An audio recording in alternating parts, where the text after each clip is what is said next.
What do you think this is all about? You think this is a fucking costume? This is a way of life.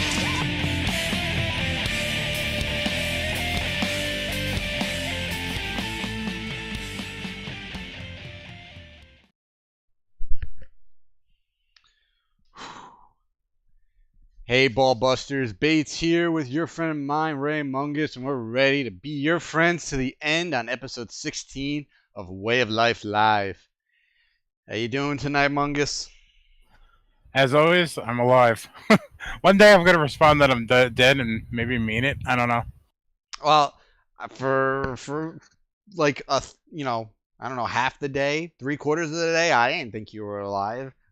That is very true. I don't even know what time I got up. Like, I have no concept of time anymore.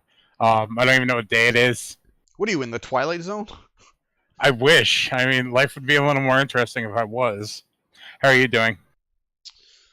All right. Trying out my nice new headset tonight. Yeah, it sounds good so far. Yeah, everything coming in sounds really, really nice, and I like it. I like it a lot. Oh boy. You know what it is? The ear pads are so soft and comfortable. It's like fucking velvet on my ears. Yeah, I just recently found a pair of Skull Candy headphones that I had tucked away for a rainy day, and it's heaven. You know, I put them on and you just enjoy it. It feels really nice and comforting. Yeah, no, it's this is a very beautiful headset, and I got it with its accompanying preamp, which adds a lot of extra functionality to this headset, and it's just, it was money well spent. It wasn't cheap, but it was money well spent. Let me put it that way. So we're updating things around here, updating and upgrading, and only on his side though, because I'm poor. So, but if anybody like one of these crazy ass headphone companies wants to buy me some headphones or give me some headphones for a review, I'll do it right now on the show. Yeah, always looking for them handouts and them sponsorships, huh? Yeah, definitely. After losing Yankee Candle, I'm pretty much desperate. You want to give me anything, you know, like I'm holding out for him. I'm not giving up on Yankee Candle. Yankee Candle won't give up on me because their candles smell so yummy. So I won't give up on them. Well, I'm waiting, Yankee. All right, I can wait for as long as it takes. I'm suspicious. I'm wondering if they gave you an exclusive deal because you have the nicer headset all of a sudden. I wish. It was just like, oh, it's on sale. It's just a little less crazily expensive than it used to be. Well, okay. And it's ever so convenient that you got a check from Yankee Candle allowing you to make the purchase. Oh, I wish. Don't we all? All right. So before we start, I'm just going to go ahead and plug my giveaway now. I'll plug it again later, but drop the link in the chat for the stream right now. Anyone listening can go there, subscribe to my channel, and leave a comment on that video. And I actually have the poster out because I have to pack it up soon. But yeah, let's take a look at this. Hang on. It's big. Hurry up. It's big, but this is what you guys could win. This is what's being given away right now. This is a Gray Matter art, Edward Scissorhands, 36 by 24 limited print by artist Chris Skinner. And I was going to wait until a few more people entered, but I'm kind of sick of waiting. This giveaway has been going on for quite a while, and apparently people don't like free stuff. So I'm putting in pretty much a cutoff of sometime next week, and I will be drawing a winner. It's mind-boggling how much teeth you have to pull to get people to enter this thing. And not only is it a gorgeous poster, but it's a movie that is, like, I guess across the board very well received. You know, like everybody grew up with that movie, and you know, like it would make a fine addition to anybody's like TV room or whatnot. Yeah, I don't know. I mean, it's not like some fucking cheap poster you would find, in the back of an FYE or a Hot Topic or something. It's fucking high quality. These are premium grade posters. You know, like poster collecting I guess, scene or industry, whatever you want to call it, is huge. And this is just another fine example of brilliant artists taking their own personal attempt on it. Their own giving their own rendition on a classic. Yeah, it came out amazing. It's gorgeous. I really was hoping for a few more entrants, but that just means a couple people who entered have a way better chance of winning. Hey man, it's everybody else's loss. Pretty much. So I don't know what day. I was thinking maybe Monday or Tuesday next week. I might even push it to Thursday or Friday. Haven't quite decided, but one of those days next week I will be pulling out the winner. And want to announce it next week's show? No, because I'd rather do it on my channel. Oh, look at that! Segregating the channels. Let's do it. Let's do a stream. Let's play some Friday and announce it over there. Yeah, we can do that. But to be fair, we should announce it here to get all your followers to come watch. Well, I mean, as always, posting business, talking business right out there. A couple of my followers do come here. Surprised Chris isn't here yet, and a few of my other regulars. To be honest, he probably is. He just hasn't chimed in yet. He always shows up a little fashionably late, like the rest of us. So yes. So I'll be announcing the winner of that next week. Hoping to hit the 100 subs goal before March, but just the growth right now is just sluggish, so I don't think that's going to happen. So I probably will not be doing the March giveaway. The next giveaway is probably going to happen in April. But who knows? I mean, maybe I could get randomly another, I forget what I need, 19 or 18 subs to hit the 100 sub goal. And if that happens, I guess in the next week or so, I'll put the special Monster-Mania giveaway back up. But as of right now, it's probably not going to happen. Well, one giveaway that is going to happen is something that we'll be launching on Dead Entertainment, but it's only going to be for people that are in attending Monster-Mania. So if you happen to be in the New Jersey area and have been interested in us droning on and on about Monster-Mania, let us know, because there's a big contest that's going to be happening that weekend only, and I think we're going to be giving away a John Carpenter autograph. That's pretty sweet. Yes, more details soon though. We haven't ironed out everything yet. All right, well, that's definitely something to keep an eye on. I mean, if you're in the tri-state area, that is, and going to be attending Monster-Mania. It's definitely worth your time, because I mean we've been talking about it for months now. I feel every fucking episode, every episode practically. We even have a news bite that we're going to reach tonight. But that's how much we dig this convention, and we're using our home essentially. Monster-Mania we feel as it's part of our home. It's a staple in our year, and we're basically taking what we do every year by reflex and making a fun little contest out of it.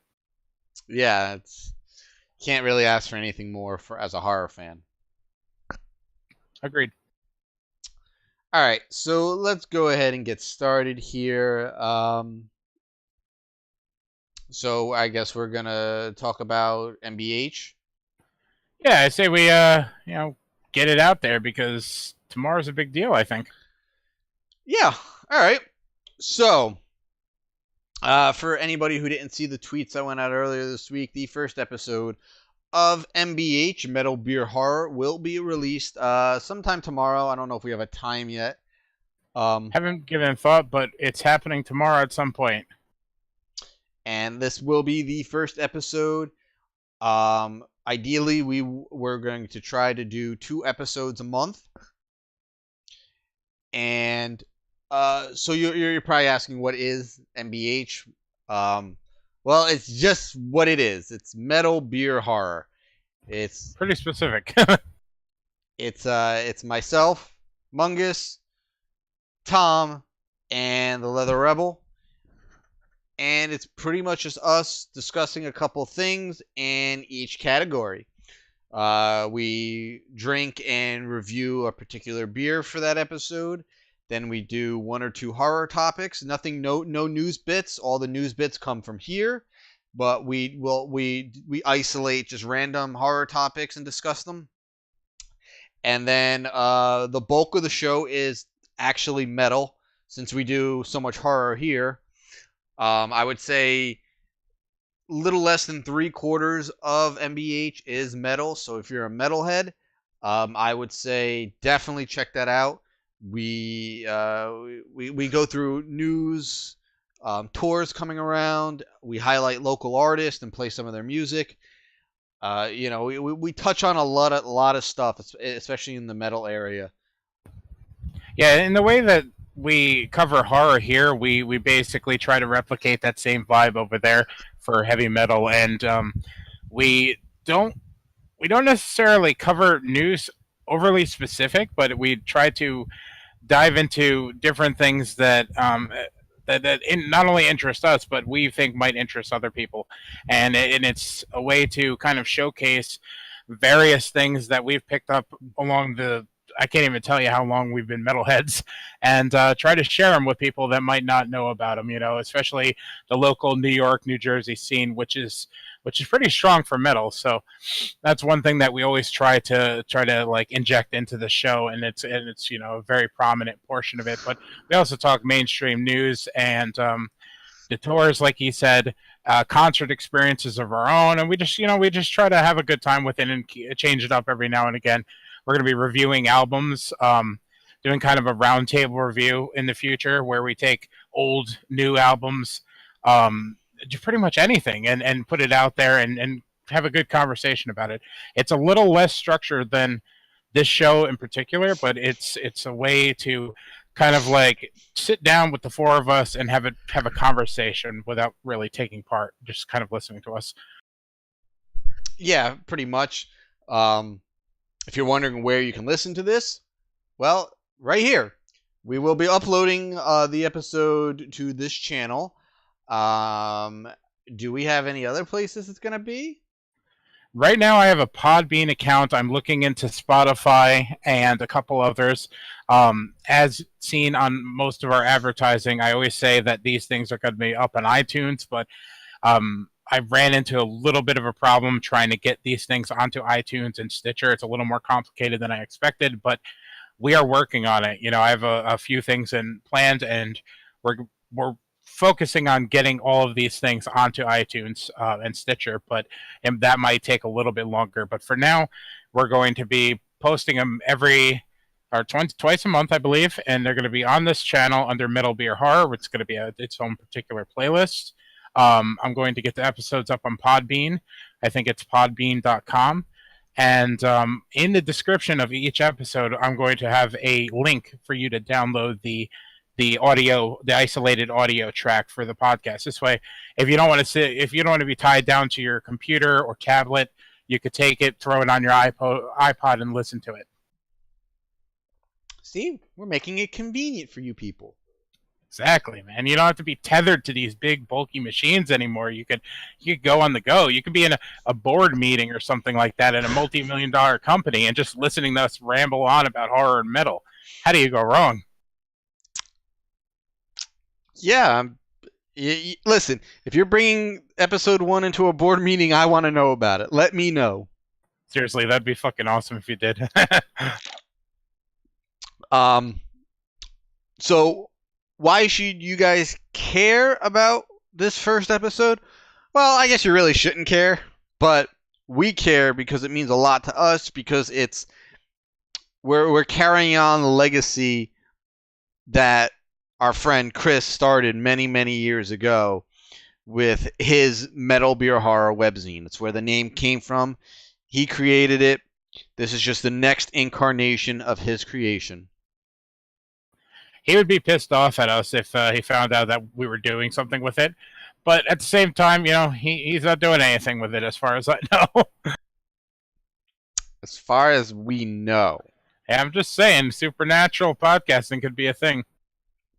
So, I mean, I just hope for, anybody listening to this, just out of appreciation for our buddy, give the first episode a listen. I'm not overly happy with how the sound quality came out. Episode 2 is going to be a little bit better, but not much. But I am expecting episode 3 and 4 to be worlds better. And the quality is just going to continue to go up from there as I learn the new software we're going to be working with and a few other things. So, yeah, to be fair, I mean, this is all new to us. Just every step of the way has been a learning process. None one of us really had any interest in broadcasting to begin with, but we sit around and we bullshit and we talk about horror and metal and geek news and stuff, and we thought, hey, other people always enjoy sitting down with us and bullshitting. Why not kind of broadcast it to the masses, or at least put a couple shows together for you guys to check out. And over the last 15, 16 weeks, we've been learning a little bit at a time, and it shows, I guess, in the progression of this particular show, and it will improve in all of the shows that we put on in the future. So bear with us as far as sound quality. We're learning, we're getting better, and we will only get better. That's the only way to put it. Yeah, hopefully. I mean, I had never done any editing before, recording before, none of that shit. So, I mean, this is all fucking new to me. I'm learning quite a bit, and I gotta say, for a first episode, I think I did a decent job editing and throwing this shit together. Yeah, I thought so. It was very, very solid. I listened back to the entire episode, and for somebody that's never edited before, and my expectations of what I want out of the podcast, I was more than satisfied. And not only that, it's entertaining. It's really, really a fun time. And I'm overly critical on my own stuff. So for me to say that about an episode that I'm actually involved in and speaking in and such, it shows a sign of quality, because I trash everything that I do usually. Yeah, I'm the same way. It's like I can't hear myself. I can't listen to myself. But somehow, I was able to listen to that first episode. I listened to it twice. I was able to listen to it, and I'm like, all right, I can tolerate this. I can tolerate listening to my own voice, because this is actually really enjoyable.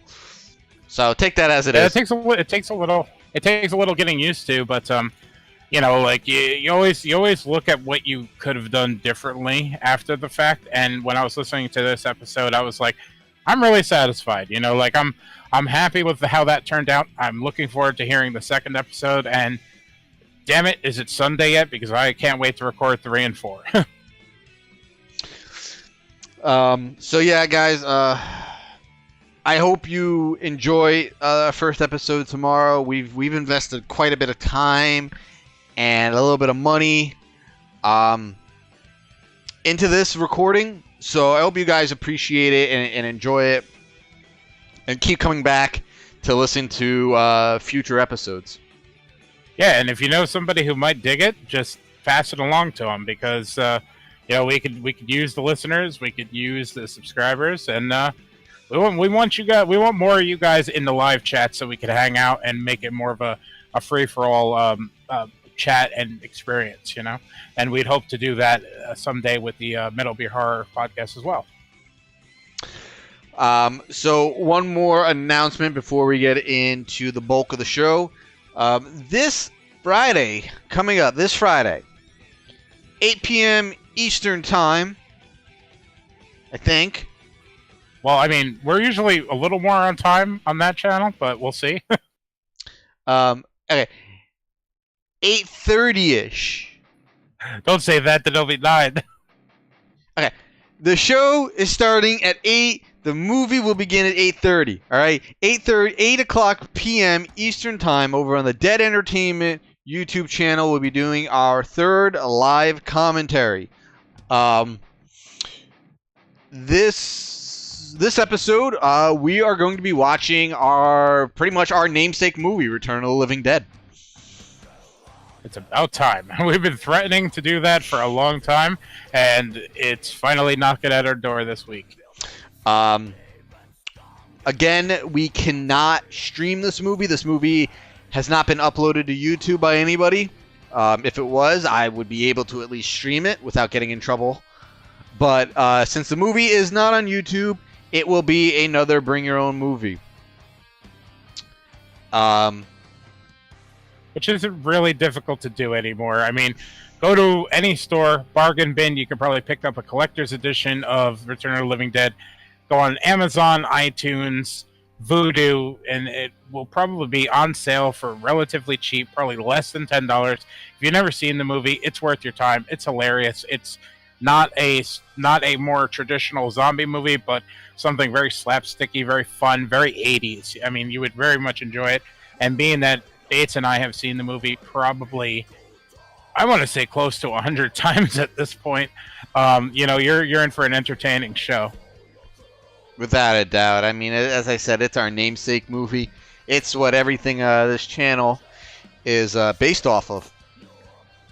Yeah, definitely. And just it's going to be a wild time. We're going to have Dead Entertainment staff with us, like we did the last commentary for Devil's Rejects. We're going to have LB Lebomsky, who is part of our commentary in the last episode, and we'll be bringing in our other staffer, Brandon Evans, to kind of add a little more flavor into the overall conversation.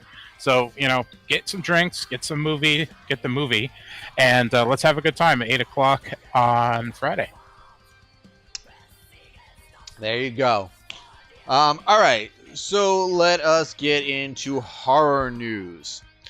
Let's see, where are we starting off tonight? The pickings have been slim this week. Yeah, there's been a few things here and there. It's just really nothing that's been really worthy. Yeah, a lot of independent stuff going around, a lot of posters and pictures and stuff that's not easy to talk about on a podcast. Not at all. So, first thing we're going to talk about tonight is BLUMHOUSE will be doing a Five Nights at Freddy'S adaptation. Which is huge news. Yeah. Chris Columbus is going to write, direct, and produce. If you don't know who Chris Columbus is, he was the writer of Gremlins and Goonies and a couple of other well-known movies.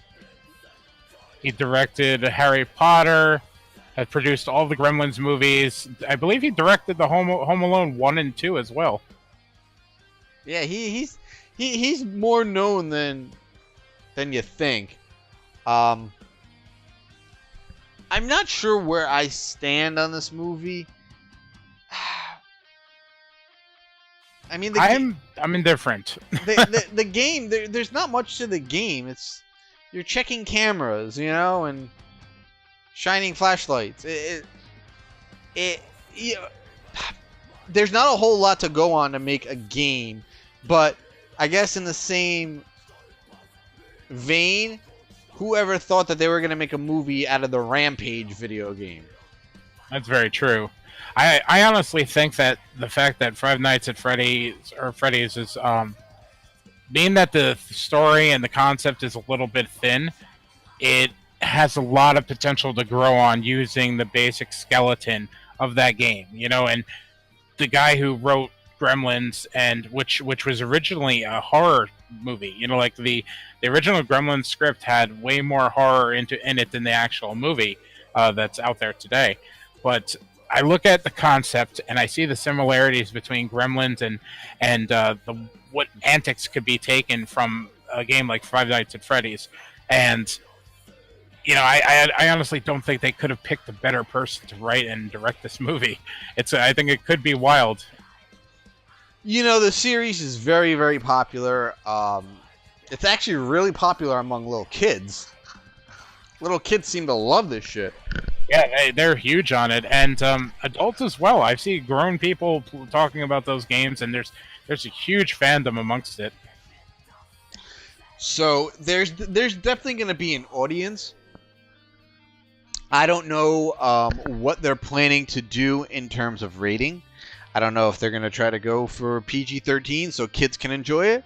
I think for this particular IP, they would be wise to keep it PG-13. I think that's probably going to be the aim, and the fact that he's known for making accessible movies, You're going to have a good story. You're going to have something that adults and kids could jump on, and it's going to border a little bit more towards the horror end. And I don't know. To me, like just reading the story and knowing that he's involved, I think it's going to be a unique experience. So, BLUMHOUSE, made the right call on that sign. Yeah, it should be good. It may not be great, but I think it's going to be an interesting flick, to say the least. And I am hoping that this one is PG-13 because the target audience is going to be 13 and under. There's no doubt about it. Oh, definitely. I just love the fact that BLUMHOUSE is just kind of blowing up with everything that they're doing, it seems. Like, everything within the last year is just success after success, and, things that are on the way that are incredibly exciting. We have the Truth or Dare movie coming, the Halloween reboot sequel type thing. We just had what was that movie called? Happy Death Day? Yes. Which was a pretty big hit. I mean, they just seem to be killing it as far as moving into this new territory, making original horror movies, and I don't know, it's exciting. I haven't seen a company like this since like Lionsgate, like at their prime. Yeah, it's nice to see how passionate BLUMHOUSE is about giving us some awesome, unique, and different horror movies, or bringing back classics in ways we never thought possible. So it's like BLUMHOUSE just continues to deliver on every front. Yeah, I agree, and I hope that the next Halloween movie is successful, because they chattered once. Somebody name dropped Friday the 13th as something that they might be interested in doing. No guarantees that they'll do it or be able to get the rights, but if they seem to be doing Halloween right. I just wish that somebody would pick up the reins on some of the other monsters like Freddy and Jason, and try to bring them back to their glory days in the right way, and not half-ass it. Well, only time will tell. I mean, we don't really know anything else about the movie as it stands right now. So I'd give it a few months, and we should be getting some more info, and maybe some concept art at some point. That would be kind of cool. Yeah, definitely. I mean, we just got to keep an eye out and keep watching the sites and see what they report. Most notably, Dead Entertainment. Cheap plug. All right, so moving on. We do have a little bit of Monster-Mania news, as always. What a shock, right? So Richard Dreyfuss had canceled about a week or two ago for March. He was scheduled to be back in August, though. But it turns out that he has re-signed on for March. He had to cancel due to filming out of the country, but I guess he's going to be in the country in a few weeks. So Richard Dreyfuss is back on for March Monster-Mania. I also have another announcement that didn't get announced. You can only know about it if you listen to their podcast. We got some exclusive. I haven't listened to it. So Robert Englund will be, that was announced. Robert Englund will be the headliner for the August and September conventions. What wasn't announced is he's going to be doing a special photo op. He is going to be doing a Freddy versus Jason photo op with Kane Hodder. Wow. That's huge. Now, what makes this even cooler is that Kane is going to be in full costume. He's going to be in full Jason costume. Robert will not be in Freddy costume, but I do believe he will have his Freddy sweater, his fedora, and gloves. So we're basically going to get a Springwood Slasher versus Jason photo op. I think that's unique, and I previously, when he did the full costume Freddy photo ops at other conventions, I forget which one off the top of my head, but previously he said that it was going to be a one-time thing. He wasn't going to be doing it again. I think he backtracked on that and did it one other time out of the country for people that couldn't make it to that particular convention. So I don't know. I think I like the idea of keeping those photo ops separate. You know, keep them exclusive as they were advertised, and then giving us a different experience. You know, like the fact that Kane wasn't in the movie to begin with. You know, so like it's already a little bit of a weird situation, but I like that they're taking it and giving different type of vibes than the other previous photo ops. Yeah, it was definitely cool when I heard them say it. I was very surprised.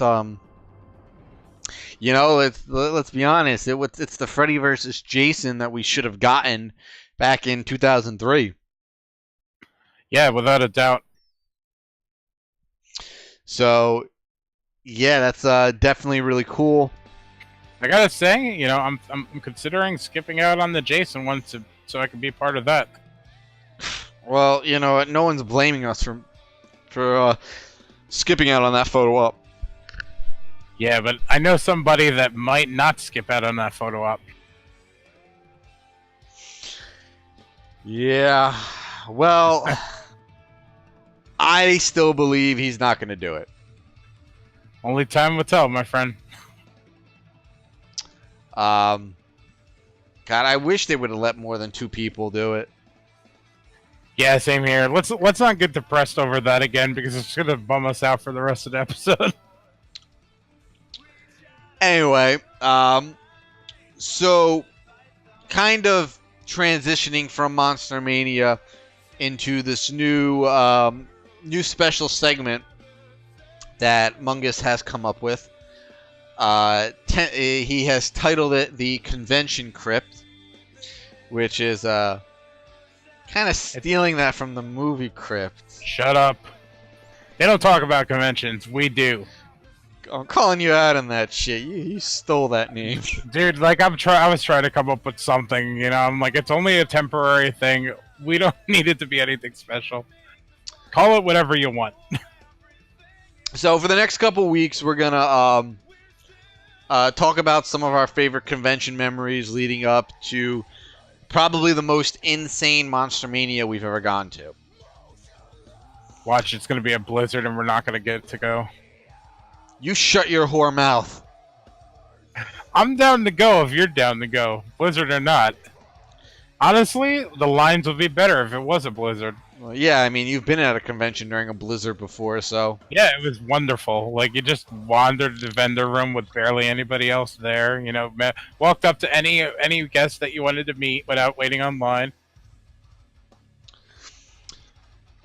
Yeah. Well, I would rather not a blizzard. Yeah, we're hoping for otherwise. We don't need a blizzard.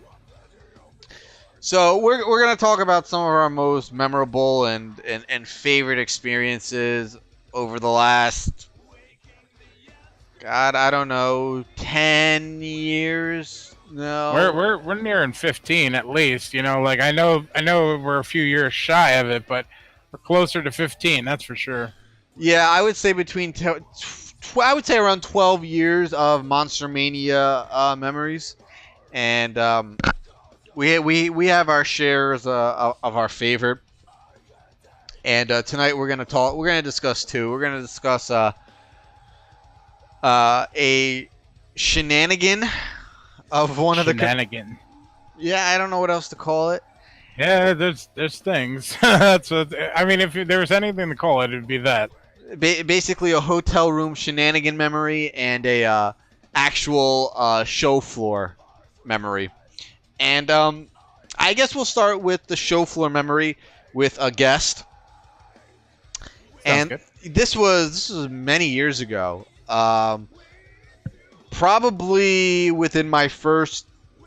within my first 5 or 10 Monster-Manias that I went to. They did a little mini Day of the Dead reunion. This is a very long time ago. I've been trying to get Dave to do another one, but it hasn't been happening. So there was a Day of the Dead reunion, and they had a couple people from the movie. Not a whole lot, but enough. And one of the people who were there is everybody's favorite villain, Rhodes. played by Joseph Pilato. Also there, because he's a little intricate to the story here, was the character of Steel, played by Gary Clark. So their tables were a couple tables apart, and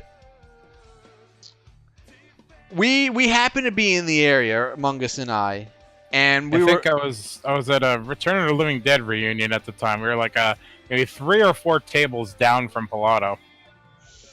Well, you know who was next to Pilato? Do you remember? Not offhand.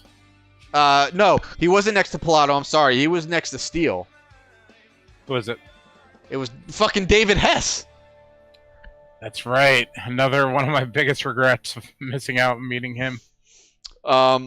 So we were right in that area, right between Pilato and Steel, and I remember. Correct me if I'm remembering this wrong, but somebody was meeting Pilato, right? And yeah, I believe it was like a couple or something like that. They came up to meet him. And they met him and got an autograph, and then they walked away from his table and walked right by Steele's table, and then that's when Pilato lost it. Am I remembering that right?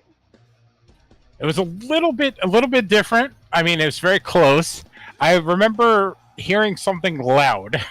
That was one of the first things that caught my attention. So I looked over in the general area, and I see a couple that just had met Joseph Pilato, and they're like walking away from his table. Basically, they just met him. They talked with him for a few minutes, and then exited stage left to go take off and go to whatever else they were planning to do. And that's when it got a little loud. Yeah, I mean, that's pretty much the way I remember it, too. I remember them walking. They walked by Steele's table, and then that's when I heard Pilato start screaming at them. Not angrily, but like in that very classic Captain Rhodes sort of way. Yeah, no, he went into like full character and was just ragging on these people because they came up to meet him, and he was yelling at them going, "What, is Steel not good enough for you? You're not going to meet my buddy Steel?" And he was just ripping into these people because they walked right by Gary's table. Yeah, it was amazing. You never saw somebody so animated, and the couple that walked away had no idea like how to take what just was happening. Like they were sitting there like, I just met you. I just bought an autograph for you. Why are you yelling at me? Yeah, and he didn't let up. I mean, we watched him yell at these people for had to be a solid 2 or 3 minutes. Oh yeah, and it was very much in like that drill sergeant-y sort of way. Like he was like Bates said, he was channeling his inner Rhodes to really put him in their place. It was absolutely classic. I mean, and this was before the time of like good video phones, so it's not even like I could have taken out my phone to record this because it would have been awful quality. But it was one of the funniest things I ever witnessed. Yeah, and plus in that very moment, your first thought isn't to whip out your phone. You're just like, wait, why is Rhodes yelling at people? Like, what the like? You almost want to get down on the floor and start like taking orders from the dude because he commanded that situation. And correct me if I'm wrong. I believe he did yell at them to the point where they went back and they actually cut Steele's line and got into the line to meet him. Yeah, it was just like, it was so random and unheard of to see a guest laying into fans that didn't like do anything they shouldn't have done. I've seen fans do stupid shit and get yelled at for doing said stupid shit. That maybe we'll discuss the stupidest thing I've ever seen a fan do next week. Does that have to do with Gary Busey? No, that wasn't stupid. That was just hilarious. That was fucking terrifying. Weird and creepy. I was. Let's save it for next week then. I was alluding to Dawkins. Oh, Dawkins. Yeah, yeah. Oh, Dream Warriors. That is probably the stupidest thing that I've witnessed. And we know the guy. Yeah, that's what makes it even better. So That's gonna be a good story. So we'll save that for our show floor memory next week. So yeah, just watching Joseph Pilato lay into these fans because they met him and then walked right by Steel was just absolutely beautiful. And God, I wish I could have recorded it, but just seeing it was enough for me. Yeah, without a doubt. And to clarify, Joe Pilato's like one of the nicest guys in the world, and so is Gary Clark. They just were having fun in the moment. I mean, like, the fans probably went home with a bigger memory of meeting Joe Pilato than anybody who's ever met Joe Pilato, because they not only met Joe Pilato, but they also got yelled at by Captain Rhodes, which is pretty fucking awesome. Yeah, man. It's like fuck. I wish I would have gotten yelled at. Like, if he comes back, I say we just, like, plan that to try to get him get all hyped up and pissed again. Yeah, this time we'll film it and have some content for the channel. Yeah. That's I don't know if I want to deliberately piss him off. He might get real mad. Yeah, but it seems like it didn't take much. You know, they were all smiles walking away from the table. Then he just, like, put on his scene face, you know? I guess. Well, we'll see. I mean, I've been bugging Dave for years for another Day of the Dead reunion, but yeah, here's hoping. I didn't meet him at the time, but that particular memory makes me regret not meeting him at that convention. It was a hell of a friggin' panel, though.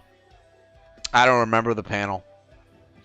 I remember a bit. Like he was way more mellow than I expected him to be. Very informative, and I remember that one particular moment where they talked about football for like 10 minutes, and I'm like, Jesus Christ, on to the zombies already. So moving on to one of our, I don't know if I would call it favorite, but it's kind of burned in our head. Yeah, room shenanigan memories. So when we go to MONSTER-MANIA, from the first time we went to even now, a lot of alcohol is involved. A lot. Lots. I mean, less alcohol now than back in the day, but not by much. Not by much. We're still pretty heavy. Not as much hard liquor now. That's what it is. That's true. We still pound down, a good case of beer, sometimes more, in a Friday and Saturday. For sure. And rum. We do drink a lot of rum still. And back years ago, we used to stuff our rooms. It wouldn't just be, 3 or 4 people in a room. We used to have like 5, 6, 7 people in one room. One of the worst situations I've ever been in at MONSTER-MANIA, where we split the two queen size beds into 2. By pulling off the mattresses and putting them on the floor so more people could sleep. Like, our rooms were parties. Yeah, we would leave them absolute wrecks. I mean, we don't do that anymore, but we would absolutely destroy these rooms. Mattresses would be pushed up against closets. We wouldn't even know what a garbage was. The garbage was the closet. Or Anthony. Who would be in the closet. We were like rock stars that weren't rock stars. It was bizarre, but fun as hell. We had King Willie in the fucking corner, throwing Chicken bones everywhere. So this was real early in our convention years at MONSTER-MANIA, and we had, I don't know, it was probably about 5 or 6 of us in the room, and this was during a time when our buddy was much larger than he is now. This is what we used to call his jolly phase, because he was very jolly and large, and sleepy, and very just slobbish. And he's still a slob, but he was a fat slob. Now we're fat shaming on this show. Great. So a picture. I don't even know who does he look like? Dude, I don't even know. Like, I don't, it's not important. All right. Well, picture a chubby, a large, Like the guy from Bad Santa, the kid from Bad Santa, but like Italian. yeah, scruffy Thurman. All right. There you go. That's got a voice like High Pitch Eric from the Howard Stern show. All right, so this guy had no shame at all. He didn't give a fuck about anything. And somehow we all got drunk enough where our other friend was sleeping, and we kind of dared our large, jolly friend to get naked and jump on him. It was a little bit different than that, and that represents what we do in these rooms.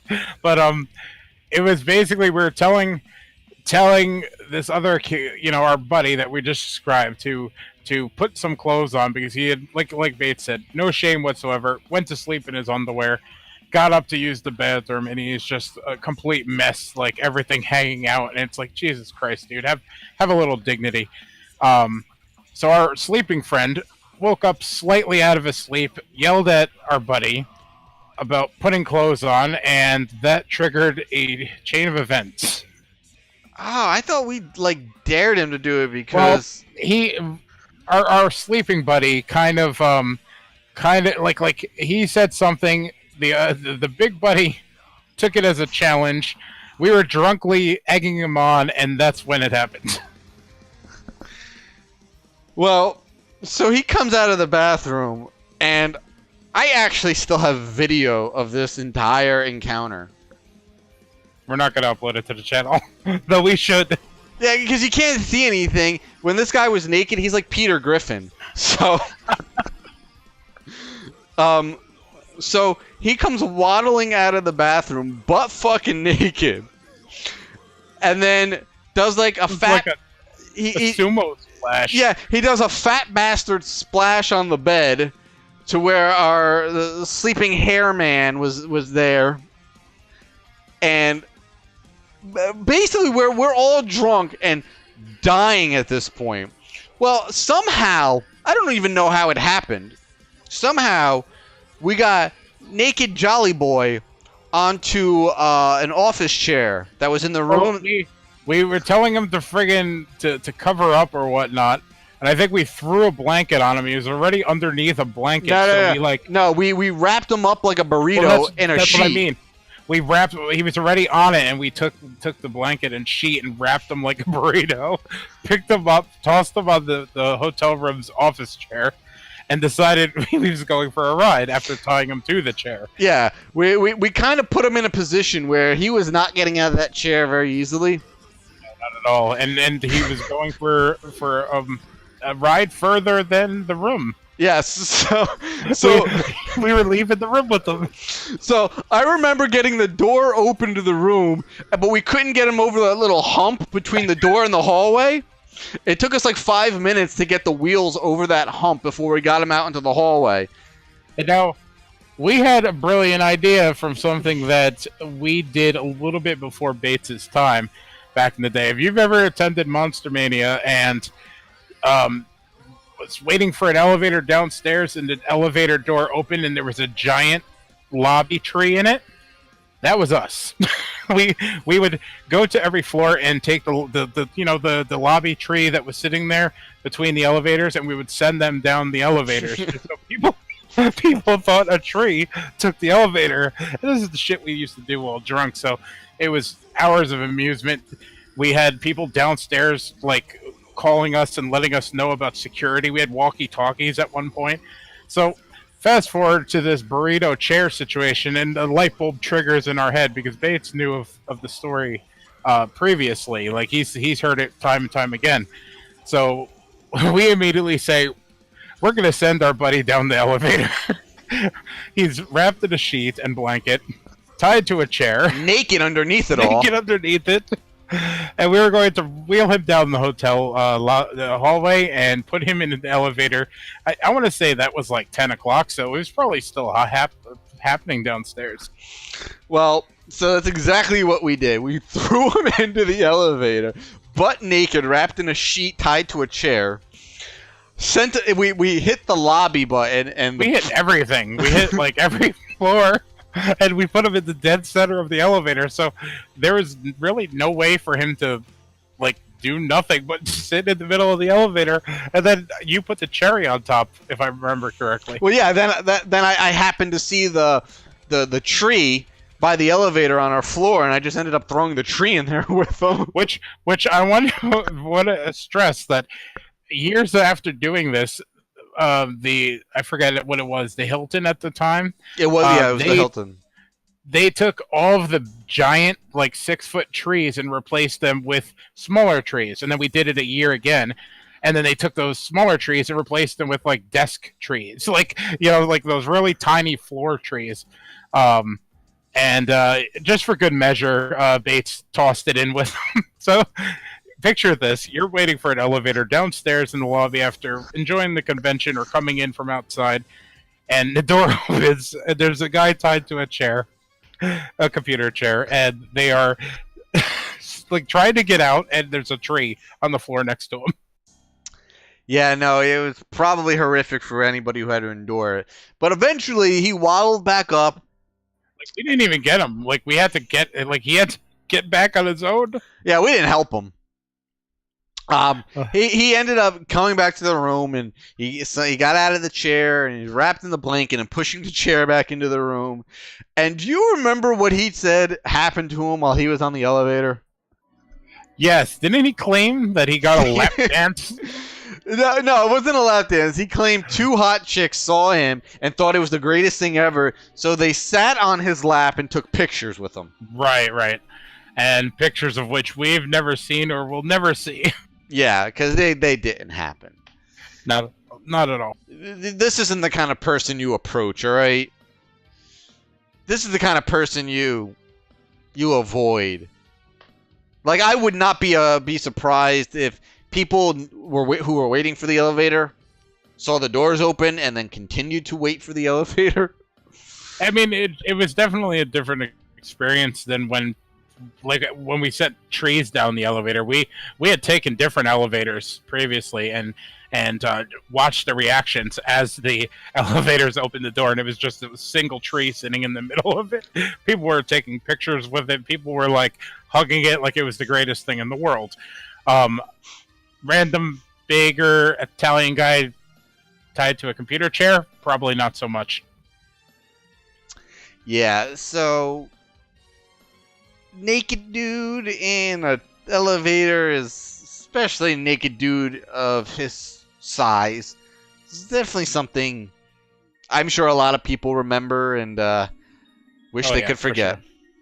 Oh, without a doubt. And I mean, that's the price you have to pay with hanging out with us. We're a lot more mellow these days at the conventions, but in our heyday, like you would be afraid to be the new person at one of our conventions, like in the hotel with us, because we were ruthless. Yeah, it's no. I mean, I felt safer around you guys than I did around another group of my friends that would like what we did was funny, but what my other group of friends would do if they caught you sleeping was just downright fucking evil, man. We had our moments too, like throwing all garbage in, but garbage is fine compared to the shit my friends would throw at you. My other group of friends would throw at you. Why are you friends with them? Long story. Anyway, so those are our 2 Monster-Mania memories for this week. We will have 2 more for you next week. Yeah, I gotta say, it feels good to finally actually start telling these stories rather than just threaten to tell them. Like, we're gonna talk about that in an episode, somewhere down the line, and now we're doing that. Yeah. I mean, it's funny because I just found that video the other day, and I was just like, I can't believe you still have it. That's ridiculous. And, Yeah. And I feel bad for the people that are just entering the stream now, hearing like naked dude wrapped in blankets being sent down an elevator shaft. It's very weird. We apologize. Go back about 10 or so minutes. You'll understand the context. Yeah. Yeah, maybe. Maybe you won't understand the context, but you'll at least know the context. I thought I put that video back on my current computer, but I guess I didn't. Perfect. Don't you dare. I'm going to exit the podcast. We're not watching that. You're going to watch it again. I just don't know when. God. I think this is where our friendship ends. I'm quitting the show again, quitting our friendship and all that good stuff. I feel like I do that once a week. Yeah, you're gonna watch it again, and you're gonna enjoy it. That's horrible. Does anybody else want to become a co-host of Way of Life Live? I'm taking submissions because I'm firing Bates. Oh, I just found it. Oh, Lord, I'm leaving. I just found it. Stop. You want to just hear the audio? No, I don't. God, no. We have news to cover. Like, let's transition. All right. Well, in other news, I also found my picture of me and Angela Bettis. And that's another person that I would really love to have back at a convention because, like, at the time I wasn't as big of a fan as. I mean, I don't think I'm still as big of a fan as you are, but good Lord, she was sweet, and I fucking love May. I love Roman. Pretty much anything she's in, she's great. Yeah, and it's I mean, the quality of the picture is not good. It was taken many years ago, and I think on my camera phone at the time. But flip phone days. Yeah, basically, if you've seen any movie Angela Bettis is in, you know she's not a very she's a pretty tiny girl.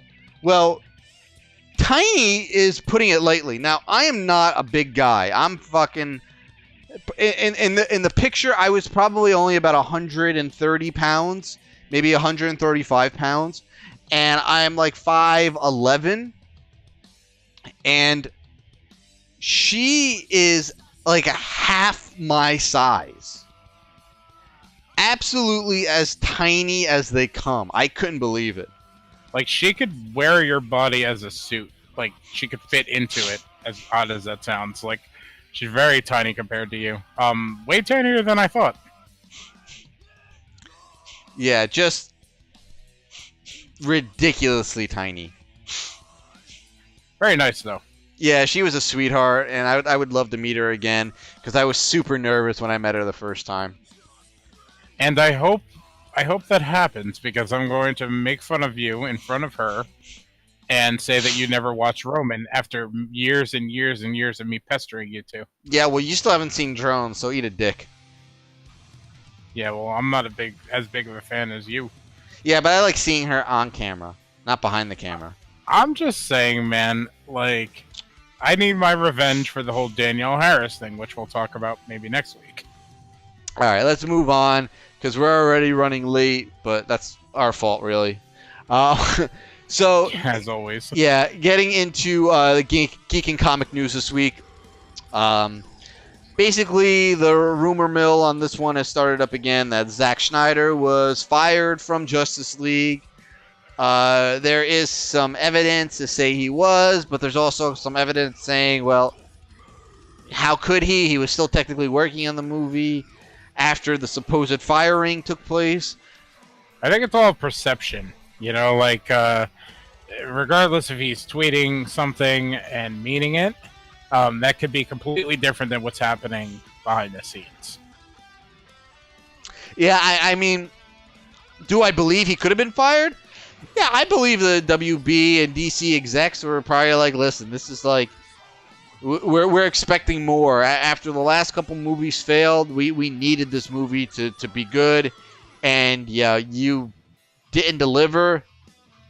There's the door. You gotta go. Yeah, he was already signed on for Justice League, so more than likely to get rid of him would have cost DC quite a bit of money, just to pay out his contract and send him on his way after Batman vs. Superman. So, I mean, right now it's still all rumors. There's nothing that's been confirmed. There's no evidence to say one way or the other what happened. But well, the one thing that's interesting is the tweet from Josh Dickey, who had worked on, I want to say, Collider. I forget which places he worked on, but he's a journalist. He worked in Mashable, AP, Variety, The Wrap, Duluth News, and apparently he's retiring from writing. And on the way out the door, he basically was like, I don't give a fuck about this and that, and here's a hot take for you. This is an actual quote. Zack Snyder was fired from the DCEU just over a year ago. Couldn't write it quite that way at the time, but was able to tap dance around it. And this is something that I called when we first found out that Joss Whedon was replacing him. Yep. So, I mean, it's completely plausible. We'll never know till many, many years down the road. But the fact remains that, there's quite a possible chance that he was fired because the movie was not very good, not very watchable, at least his first cut. I guess we'll wait and see if we get more information on this. As I said, it's all rumors. We can't say one way or the other without some evidence, some proof. But I mean, it wouldn't surprise me.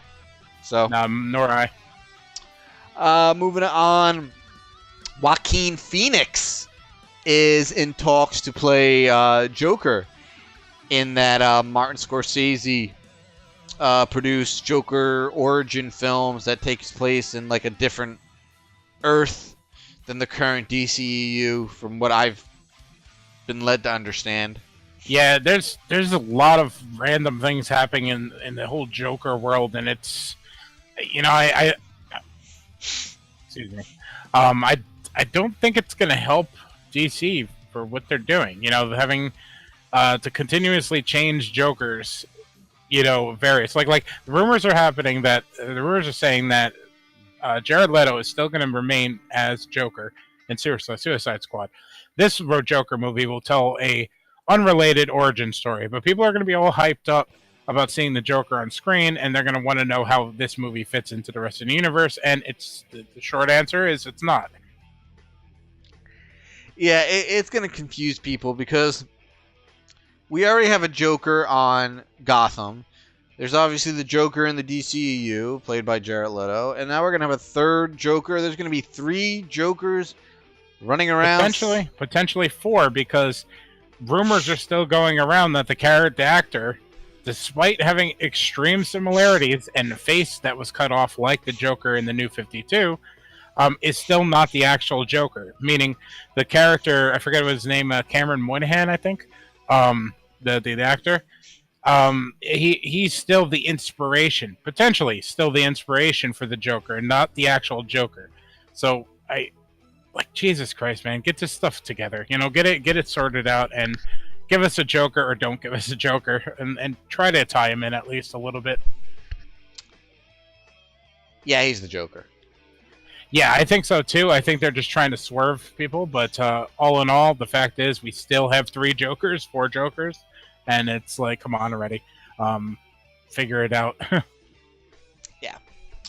So, Joaquin Phoenix, yeah, sure. I like that casting choice a lot better than Jared Leto. So, I think it's better than the rumored Leonardo DiCaprio as well, because Leo's a great actor. Don't get me wrong, but there's going to be way too much Leo in his performance for him to really lose himself.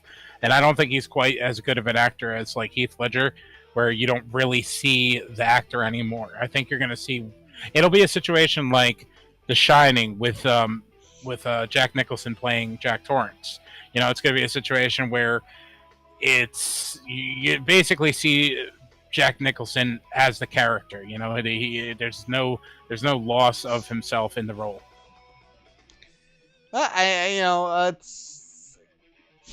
I wouldn't go that far. I mean, I've seen plenty of Leo movies where he's kind of out there, man. I mean, have you seen The Revenant? Not yet. Watch that one, and you'll definitely have a different take on him. I just think that Joaquin Phoenix has more potential to like lose his mind in this role, like to not even be Joaquin anymore, but be, you know, the Joker. But I will give Leo a shot in The Revenant. Yeah, it was a pretty good movie. I enjoyed it. All right, so moving on into the pressure rising of this week. Last week we got our first teaser trailer for Venom. So exciting! We were really excited about it last episode. Well, listen, we got a teaser trailer for something called Venom. But it should have been called Tom Hardy. No, it should have been called Tom Hardy's Head. Pretty much. Obviously, I wrote an article for it over on deadentertainment.com. Well, a companion article, really.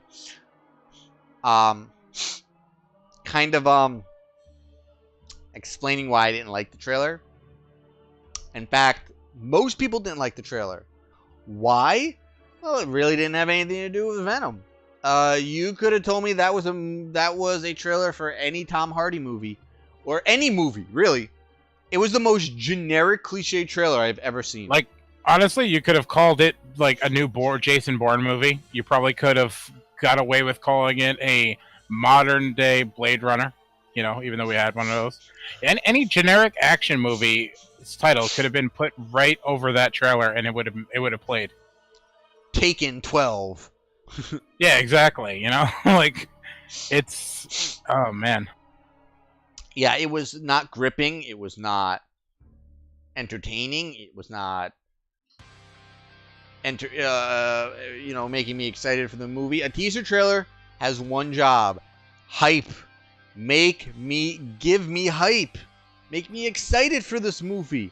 Now, you don't have to spoil anything. You don't even have to show me everything. Show me a little bit. A little bit. That's the one thing that I've seen the opposition talk about. You know, the people that are trying to defend the trailer, saying, "Oh, I don't want to see the entire movie in a teaser trailer." It's like, you didn't need to see the entire movie, but like seeing a little bit of symbiote blackness come through Tom Hardy's veins in his neck, that's not a tease. That's like you're struggling really hard in that particular scene, and your veins are becoming more prominent. I don't get Venom out of that. No, the only Venom I got from that trailer was the Venom I'm spewing at this moment. Nice. You know what's even more messed up, though? If you watch the trailer, it has that stupid little stinger in the beginning that movies have been doing lately, where it shows a moment in the trailer with a title, just, you know, in case people can't fucking read the description of the video they're watching. But if you remove that altogether, at the end of the trailer, after you see Tom Hardy's head for 2 minutes, it only pops up on the screen a V. It doesn't even say Venom. It just says V. And in the title, in the credits, you'll see like venommovie.com or some shit like that. Now, that little stinger is not going to appear in theatrical trailers. So people are going to think they got a trailer for a movie called V. Yeah, we don't need it. Like, they even got that wrong. Like, they're not going to understand the association whatsoever. The only thing, in my opinion, that they got right was if the voiceover throughout the trailer was Tom Hardy, which I think it was, the New York accent. I really dug that. Listen, they did a great job with the teaser poster. Love the teaser poster. Fell completely flat on their face with the teaser trailer. It made me way less excited for the movie. Whatever company they got to put together that teaser needs to be fucking fired. And they should get the Suicide Squad trailer company in there to make the trailer. Yeah, hopefully they fix that shit and give us a real trailer in the next. I would say probably closer to Infinity War, we'll get a full trailer. I'm honestly hoping that, you know, just they listen. That's the important part. I don't want them to blindly stick with their advertising campaign just because some asshole suit came up with it, and that's that. They need to open their eyes to what fans react to, and realized that they fucking swung and missed with this one. Yeah, big time. But there is some interesting rumors happening out of the Venom movie, right? Well, yeah, the whole, Woody Harrelson being in the movie and who he possibly could be playing. Well, this is like spoiler territory, so if we dive into this a little more than I think we are, like if you don't want Venom spoiled for you, stop listening for like 5 minutes. I don't know. I wouldn't call it a spoiler, so to say. I mean, I'm sure at some point they're going to announce it, but right now the rumor is Woody Harrelson is in the movie and he is playing the character of Cletus Cassidy. For anybody who doesn't recognize that name, Cletus Cassidy is the first and most psychotic person to be Carnage. Oh yeah. And how do you feel about the casting? I like it. I think Woody could pull something off like that. He generally comes in a very Woody-like way. You know, like if you find out he's cast in a movie, you kind of know what to expect. And if these rumors are true, I honestly think this might be his grand performance. You know, this is going to be the one that kind of like I hate to jump back to Heath Ledger and the Joker, and I know how you feel about that performance in particular, but this might be a role that you lose Woody Harrelson in and you only get Cletus Cassidy. And if that turns out to be the case where he really made that mark with production and the powers that be, I think we're in for something special if it turns out to be true. I think he'll do a great job. I don't know if I'd go that far. I mean, he's been completely taken over by plenty of roles. I mean, what was his character's name in Zombieland? Tallahassee? Tallahassee, yeah. I mean, look at that. That's a good example, sure. But I think, like, when you compare Tallahassee to a psychopath like Cletus Cassidy, and then think of Woody Harrelson, you're just like, oh man, how is he going to manage that one? You know, like, is he really going to go fucking way off the deep end? Like, is he the best guy for the role? Well, I mean, I've never seen a bad Harrelson performance. I mean, I love everything he's ever done. Yeah, I agree. I mean, he's a tremendous actor. To be perfectly honest, I put it into the show notes because I'm excited about the idea. Just even performance aside, just seeing him in that capacity and doing something a little outside of the box than he's normally doing. And, I always welcome that. I always look for performances that are very stand out by Woody Harrelson.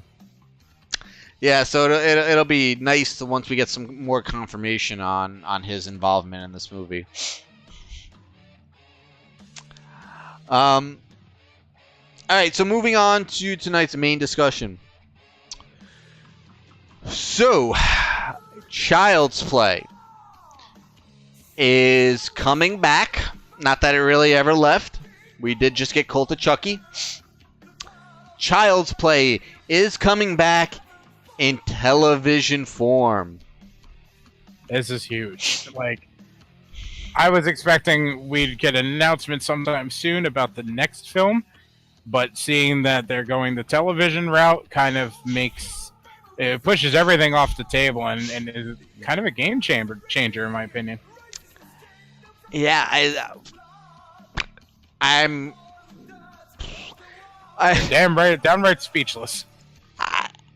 The possibilities are pretty out there for what they could do. Now, obviously, they have to continue where Cult of Chucky left off. It's true, but there is confirmation that Brad Dourif is coming back to voice Chucky.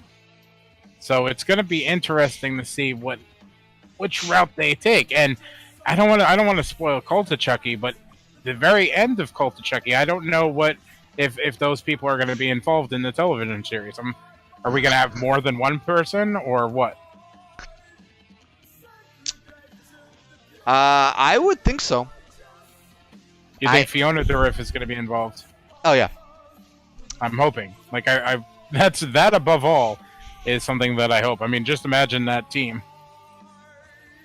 Yeah, it's definitely. I think her, Alex Vincent, Jennifer Tilly. I think they're all going to be involved big time. Yeah, I'm hoping for Jennifer Tilly because she's always been a standout in the series, and I'm glad that she returned for Cult. It's just, I think because they have expanded the lore so much in Curse and Cult that doing more movies would be too hard. They need a broader format, and a television show is going to be able to give them the kind of room that they need to grow. Yeah, I agree with you there. The one thing that I always kind of like hit the brakes on when thinking about the possibility of a Chucky television show or any show that are similar is the CGI and the use of animatronics and stuff. That stuff usually makes shows, especially like lower budget shows, skyrocket as far as money goes. So I was very like cautious about the idea of seeing the little guy on screen because I'd imagine it's relatively pricey to make Chucky happen. You know what I mean? Without a doubt, it's definitely not going to be a cheap show, but I think they're going to find some unique and creative ways to keep that budget low. Yeah, I mean, with what they're working with for Cult and what was the one that came? Curse. I believe?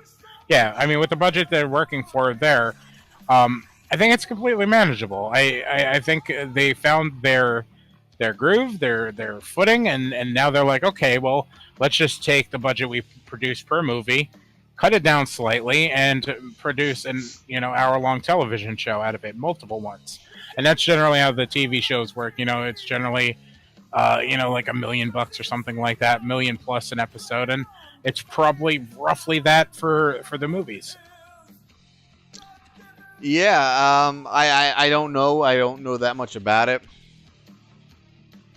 but it'll probably come in a little bit less than $1 million, but it'll pay off because one of these channels, and with horror being so big on the small screen, one of these channels is bound to eat it up. Yeah, I could see it being on like the Shudder network. I would say something a little more mainstream too. Like maybe FX. FX is always putting out good horror television shows. This one's gonna be too hard R. Man, some of the horror TV shows on television like push that boundary. Like look at what Hannibal did when it was on. Like that was like borderline NC-17 sometimes. That was on Fox, I think. Yeah, I still think there's gonna be way too of a hard R. I mean, think like Ash versus Evil Dead hard R. That's true. Stars could be an option. Netflix might be a little out of reach, but I wouldn't. They have a relationship, at least with Cult and Curse. Yeah, so that's quite possible. Hulu maybe, Amazon, completely possible as well. Yeah, I mean, I think a lot of networks are gonna want to jump on this series. Yeah, and the movies themselves, they wouldn't be making them if they weren't making money. So I think that's a good foot forward when it comes to shopping the show around. I'm hoping we hear more about this development sooner rather than later, because I would love to see this start filming and casting real soon. That's the thing that always worries me when I hear things like this. I always worry that they prematurely announce these things, and you think that they're on the brink of casting and shooting and production starting, within the next few months, and then you get to the point where it's like, oh, we meant in development, as in like we kicked around a few ideas at dinner, but Don Mancini isn't the type of guy that bullshits around like this. So I don't think this was the sake of for the sake of headlines, but I think it's quite possible we'll be seeing this sooner than later. Here's hoping, man. I mean, when I heard the news, I was like, wow, I can't believe it. That's great. I mean, now we're getting Curse and Cult of Chucky were just a wonderful treat because both those movies are so much fun, and especially Curse. I loved Curse so much, but Cult is an amazing film too. And being able to get even more Chucky and more of these characters on the small screen is just any fans like wet dream. And the best part about this is not only we're going to be getting the characters on the small screen, but the films are supposed to be continuing as well. The primary focus seems to be on the television show right now, which you know, in my opinion, it should be. You don't want to spread yourself too thin, trying to develop too many projects at once. But once the show's a go, they're going to get back to making movies as well. If the show is successful, you know, I don't doubt in my mind that that's going to be their next form of business because, let's be real here, an episode of a television show these days is like a modern day movie. It's really, what, 20, 30, 40 minutes shy of movie territory. Mm-hmm. You know, if you put it on a channel that doesn't shove commercials down your throat every 2 seconds, you know, some of these things are movie quality, like episodes of The Walking Dead, an hour and a half. We get an episode of Walking Dead movie. It's like crazy. And it looks like, from what I'm reading over here, that Nick Antosca might be involved with this. For anyone unfamiliar with that name, Nick Antosca, I don't know if I'm saying that right, but yeah, I think it's close to that. You're in the right ballpark. He's the creator of Channel Zero, and he also wrote a Friday the 13th reboot script that wasn't half bad. Yeah, it was pretty solid. We reviewed it on one of your channel, your Friday the 13th channel live stream that lasted 7 hours. Yeah, we did. That was a hell of a stream. And, you know, when we were talking about his Friday the 13th script, it was, you know, there was a lot of good in it. You know, the dude has a knack for horror and bringing these things to life. So, you know, if his involvement turns out to be true in this, man, Chucky is in good hands. That is that is true. I agree. We can also confirm that Child's Play will be in the title. They are keeping that, and they are going very darker than ever before in the series with this show. It's something that was needed, as far as I'm concerned. You know, like they brought Chucky back into scary territory after Seed of Chucky, and then with Cult of Chucky, they kind of like had a little more fun with it. You know, made him a little more of a wise ass, which was nice. But seeing him return a little closer to the darker side of the series is, Jesus, like, can we have the show right now? Yeah, so everything we're hearing so far, super, super promising about this show. I'm going to say, you know, I say this about all the rumors and speculations, that we're probably not going to get anything more on this for about 2 months. I think in about 2 months, we'll start hearing about it again. Here's hoping. Looking forward to it. Yeah, it's very excited. This is the kind of news that definitely gets me excited. You know, Halloween reboot sequel thingy. Yeah, it's great. It's awesome. You know, Child's Play TV series. Yeah, that's great. That's awesome. You know, this is what horror fans need in their lives. And not only that, but like we're seeing the films that we grew up with get a new chance at the bat. You know, like they're getting another day. They're getting another spotlight. And it's opening the whole world up to, you know, the whole younger generations up to movies that they may not be familiar with. They may catch an episode on television and be like, this is the best thing I've ever seen. And then find out that they made, what, 8 movies, 7 movies, something like that?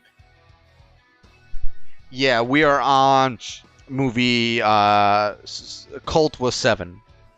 Yeah, so I mean, as silly as it sounds, and you think, oh, everybody knows Chucky. You know, there's a whole generation of people that haven't really, like, got to dive into that yet, and it's exciting that not only are we getting more things selfishly, but there's got other people out there that are going to be experiencing it the way we did growing up. Yep, so just keep an eye out here and on deadentertainment.com as more news on this TV series breaks. We'll be covering it on both formats. You have an article you're writing about Child's Play too, right? Yes, I am writing a kind of an editorial piece, just kind of on the evolution of the series from the 80s to now, and how the movies have changed so much and how the characters have changed so much, and pretty much how it went from a series that killed itself with its own movie in Seed of Chucky, but somehow found a way to redeem themselves. Technically, and this is all in my article, I'm not going to go into too much because I want you guys to read it, but technically, this franchise revived itself twice. I mean, obviously the first, Part 1 and Part 2 are both great films. Part 3, not so much. I mean, I don't mind Part 3, but Part 3 is not a fan favorite by any means. And it was almost surely the end of the series after that movie came out. But then Bride of Chucky came out, and that fucking revived the series. Bride of Chucky was amazing. And then again, the series killed itself with Seed of Chucky. And then again, the series redeemed itself and revived itself with Curse and now Cult of Chucky. So it's just a crazy course of events that happened on this franchise that, as far as I can tell, has never happened on another franchise. Nah, nothing comes to mind. So I kind of dive into that. That's the bulk and the core of the article I'm writing. I don't know when I'm gonna get done. Hopefully sometime next week I'll have it all edited and it'll be published. Looking forward to it, man. All right, guys, that is going to do it for us this week. Want to thank everybody for coming out, listening. We ran a little late tonight, but that's kind of normal. You guys should be used to that by now. But anyway, obviously, and as always, if you like what you heard, make sure you subscribe to us here. Follow us on Twitter at WayOfLifeNet. And you can like us over on Facebook at facebook.com/WayOfLifeNet. Do you even post on Facebook? Yeah, I do. No. Not like actively like on Twitter, but I do cross post. I've never even been to it, so. Well, that says a lot. Thanks, buddy. I don't go to anybody's Facebook, so I don't feel too bad. I don't. Trust me. I mean, I don't think anybody goes to our Facebook either, so don't feel bad. Anyway, guys, thank you so much. My shout-outs for this week. Again, just same shout-outs as always. Obviously, Dave and everybody over at MONSTER-MANIA. We're only a few weeks away.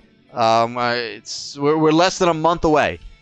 So definitely get excited, get hyped for that. A lot of coverage coming for you guys. Hopefully there'll be some live coverage. I think I can live stream from my phone again.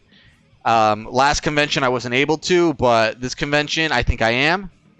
I think we're going to try to do a little bit of live tweeting. I'm going to be taking pictures all weekend and post on the Twitter account. So if conventions and all that stuff are your bag, follow our Twitter account and keep an eye out, because that weekend we're going to be extremely active and giving you a peek behind the scenes of what these things are like. Definitely always a shout out for MONSTER-MANIA. Shout outs to our favorite vendors who will be at MONSTER-MANIA. That's our friends over at Fright Rags and our buddies over at Gray Matter Art. I've also heard that a lot of regular vendors did not get tables this year for March, so we will be seeing a lot of new vendors. That's intriguing. I'm looking forward to it. Sucks that I won't be able to see a few of the familiar faces, but MONSTER-MANIA is growing in a huge way. Well, I'm hoping maybe one of those regular vendors who didn't get a table is that asshole we don't like. The guy that looks like Harold Ramis. Yes, that guy. And that couple that are there every year that sell those awful bootleg DVDs. Yeah, them and the Gypsy. Oh God, the Watch Gypsy. Oh, good Lord. See, we'll have to tell that story too on another one of our great new segments, the Convention Crypt, with an awesome name, by the way. Oh my God, the fucking Watch Gypsy.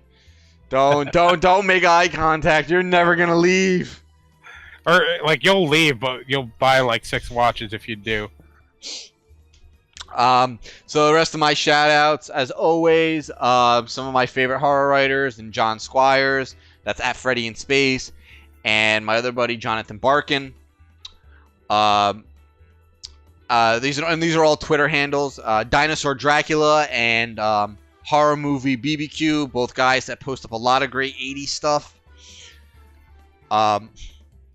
Kim Fall and Max Fishers. Trying to think who else. Bloody Popcorn is another great Twitter account to follow. Well, yeah. Plus, Joanne's such a sweetheart. Yeah, hopefully she's at MONSTER-MANIA. We gotta go. We gotta see if she is. Yeah, I'm trying to. I want to try to get a plan of like a meetup. I'm pretty sure John is gonna be there. I'm not sure if Barkin's gonna be there. I gotta ask him. I know. I'm not sure if I know one of them. I'm not sure if it's Dinosaur Dracula or Horror Movie BBQ, but one of them, if not both of them, are gonna be there. Excellent. We'll definitely have to try to make a little thing of it and take a giant geek picture. Yeah, I mean, maybe we can even get some of these guys together to do a recording. Yeah, that'd be awesome. I would really hope. I'm hoping to be able to record at least a couple mini episodes for so we could upload to the YouTube channel while we're there. Yep. So yeah, guys, definitely check out those Twitter accounts. And just one more quick plug for my giveaway. I dropped the link in the chat. This is, again, the poster I am giving away. It is this exact poster in my hands. You can go to my channel, subscribe to the channel, leave a comment on the video, and I will be picking a winner for this beautiful gray matter art Edward Scissorhands print done by Chris Skinner next week. What do you got, buddy? All right, I only have a couple things, nothing major. Earlier this week, I wrote an article about a Detroit horror rap group by the name of House of Crazies. They're associated with Insane Clown Posse. Don't let that turn you off. But you might know them more as Twisted. But it's the original group that hasn't been together since the mid to late 90s. So it's kind of a big deal as far as horror music goes. I just wanted to give a shout out to somebody who took the article that I wrote and went and reported it on their own news site. So I want to give a shout out to Scotty D at fagolovers.net. You can follow him on Twitter at fagolovers, Luvers. I thought it was really cool that one of the bigger underground horror music communities saw my article and was like, hey, this is worth putting up and showcasing. So a lot of props to him.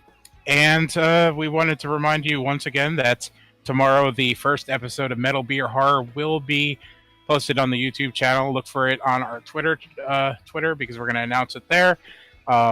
Set up your subscription so that it notifies you when we upload a new video, and you'll be able to hear that, pretty much before anybody. Not before me, though. Fuck you. And lastly, this Friday, 8 o'clock p.m., we are doing a live commentary for Return of the Living Dead on the Dead Entertainment YouTube channel. You can find it on deadentertainment.com. Follow the social medias over there, and you'll see when we go live. I think we're going live 8 p.m. The movie's going to start at 8:30. So get your copy of Return of the Living Dead and join us. Come hang out in the chat, bullshit, drink, do whatever. Trash the movie the whole time. We don't care. Just hang out and have some fun. That's it for me. Yeah, looking forward to Friday. Friday's going to be a lot of fun. And I think I've pretty much decided that coming up for the next Friday the 13th, which is in April, so it's not far away, I will be doing a movie stream. There are a couple of Friday the 13th movies already posted up on YouTube. So I am just going to be restreaming those. Very cool. Maybe we'll do a dual stream. I'll run one stream channel, you'll run the other, and we'll do simultaneous. Yeah, no, it should be a lot of fun. The movies that were uploaded, I know they uploaded 4. Definitely gonna watch 4. I'm gonna see if they uploaded part 9. Now the only difference is that they increased the speed a little bit of the movies. Yeah, anything to get away with it. Yeah, so I tried to actually lower the speed through YouTube, but the sound comes out all funky. So I'm going to mess around with it a little bit more, but even if I have to leave the speed the way it is, it's still not that bad. Sounds good. I mean, we're at Friday the 13th. If you guys have pretty much been involved in Matt and Bates' stream the last time, back in, what, October? Yeah. You know how much of a good time it is. So look out for that. We're going to do it big. It's like Christmas for us. So, look forward to all the announcements coming soon. Yep. So yeah, definitely 8 p.m. Eastern at the Dead Entertainment YouTube channel. Make sure you come in and check that out for Return of the Living Dead live commentary this week. You got anything else? That does it for me. If you want to follow me on Twitter, you could follow me at Ray Mungus. I basically retweet a lot of Dead Entertainment shit. I'm really lazy when it comes to Twitter, but maybe I'll jump in there if I get a couple followers. Who knows? Yeah, and as usual, you can find me at Bates_MotelMT. All right, guys, that is going to do it for us this week. Don't forget, tomorrow, first episode of Metal Beer Horror will be dropped on this channel. So make sure you keep an eye out for that. That is a good time. It is a long first episode, but you guys listen to this every week, so you're used to long episodes. But it's worth it. It's worth it. Definitely check it out.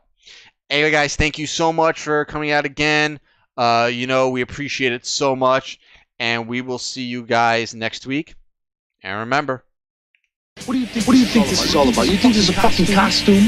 This is a way of life.